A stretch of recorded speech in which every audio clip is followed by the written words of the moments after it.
No vídeo de hoje eu vou falar sobre a condutividade elétrica e a relação dela com a fertilidade de solo. Porque nos vídeos anteriores, um inscrito aí chamado José perguntou se é possível utilizar a condutividade elétrica, os dados de condutividade do solo, para determinar a necessidade de calagem, de calcário, né, e adubação de NPK, seja de base ou de cobertura. Com esse questionamento eu vim pesquisar e trazer esse vídeo para vocês, né? E alguns artigos para embasar as minhas conclusões, né? Mas vamos começar explicando o que é condutividade elétrica, que é, como o próprio nome diz, é a capacidade do solo conduzir uma corrente elétrica. Como que é medida, né? Hoje tem alguns sensores, né? Normalmente utiliza-se terceiros, porque é mais fácil você pagar um prestador de serviço, uma vez que não vale a pena ter o equipamento, né?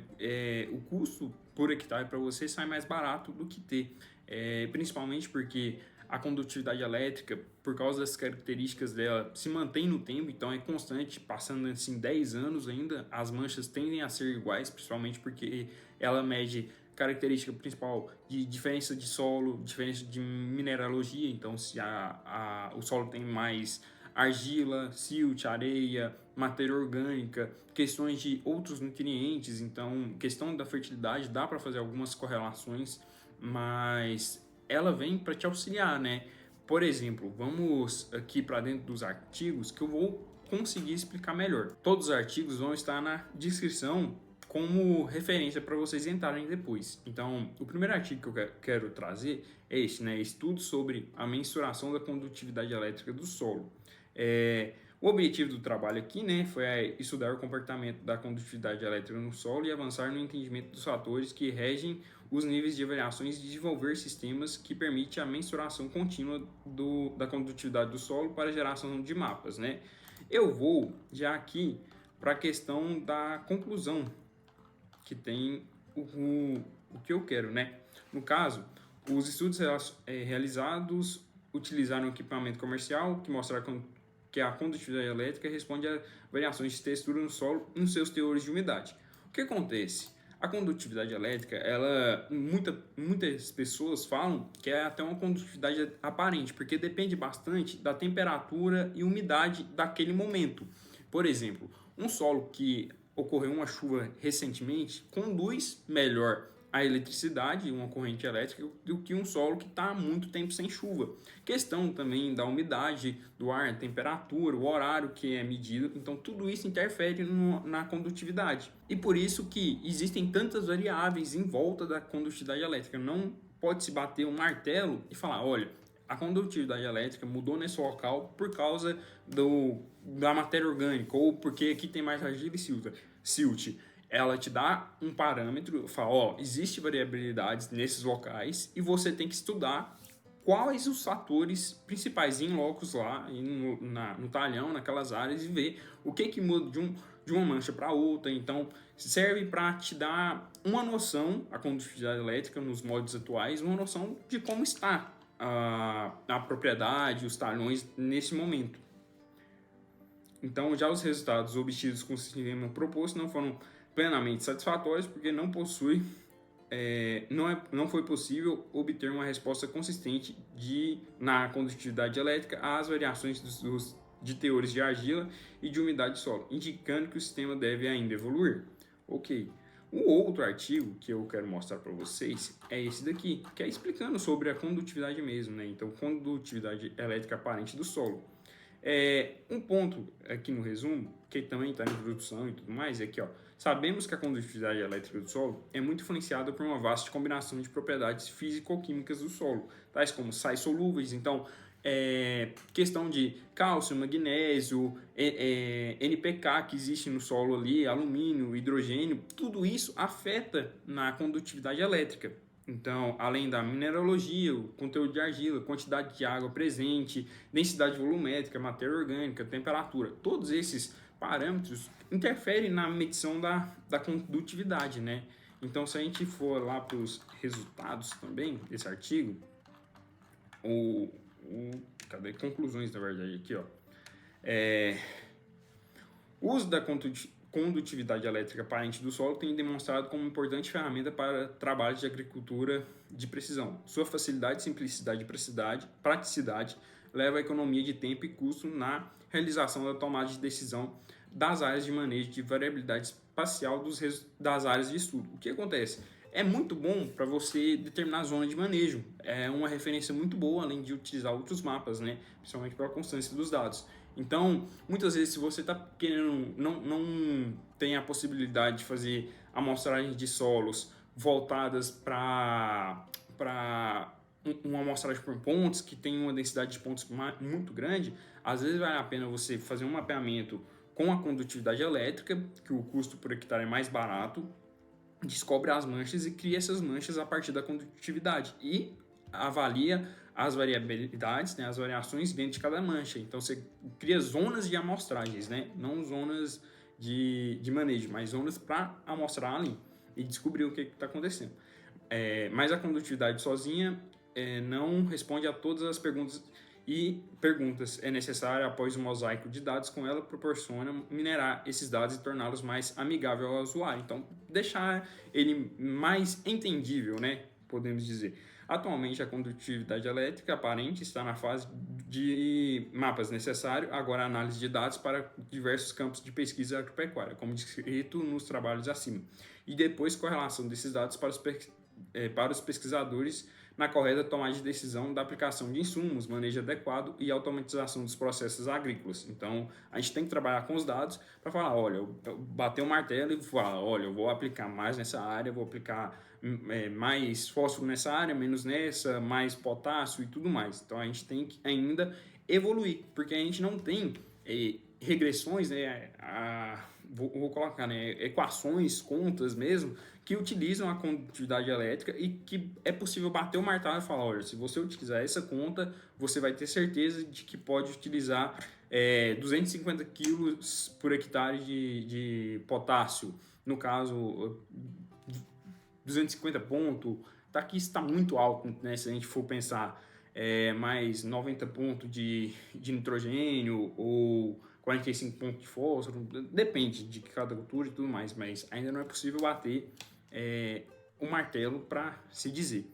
Um outro artigo, que é justamente esse daqui, ó, condutividade elétrica e crescimento do milho em solos contrastantes sob a aplicação de diversos níveis de calagem. Então, foi aplicado diferentes níveis de calagem em diferentes tipos de solo e medida a condutividade elétrica disso. E questão do milho também.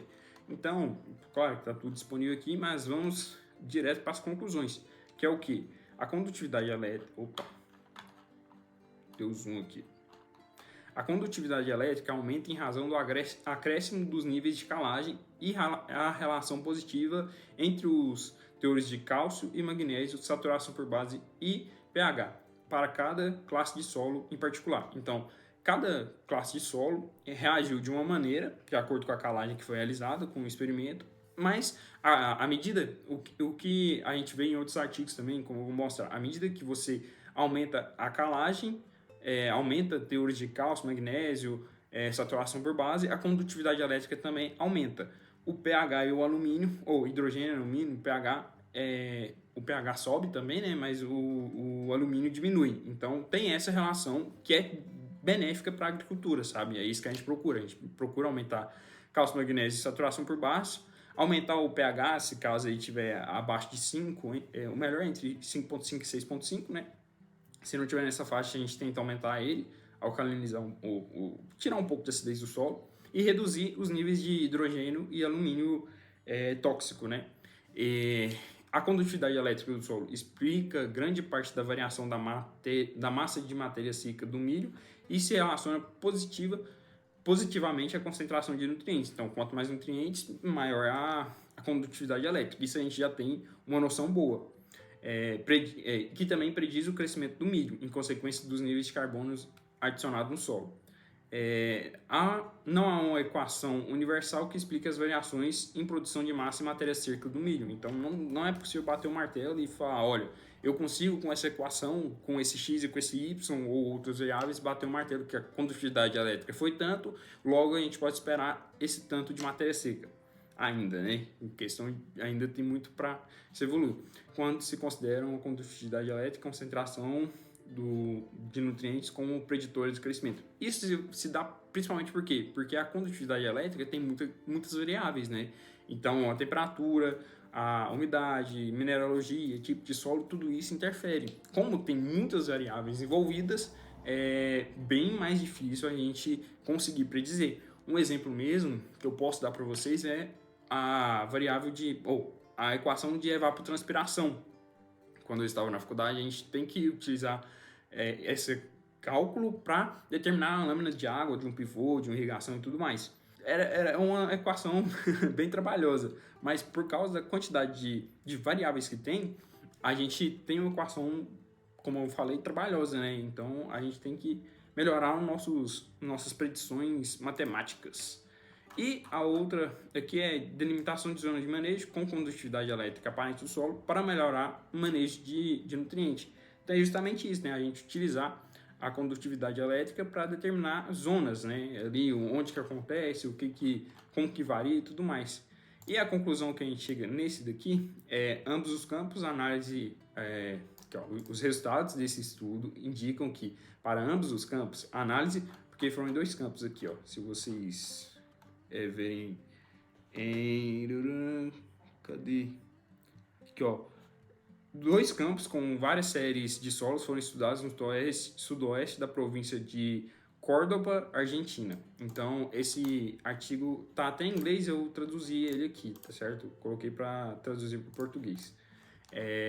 Então, como aqui, os resultados indicam que para ambos os campos, os 2 análises, a análise de regressão Sweepwise, desculpe, o inglês não é bom, foi capaz de explicar 50% da variabilidade na condutividade elétrica. Grupos de componentes principais constituídos por todas as propriedades de solo, principalmente condutividade elétrica, 1/2.5 e alguns cátions de troca, que são zinco, cálcio, magnésio,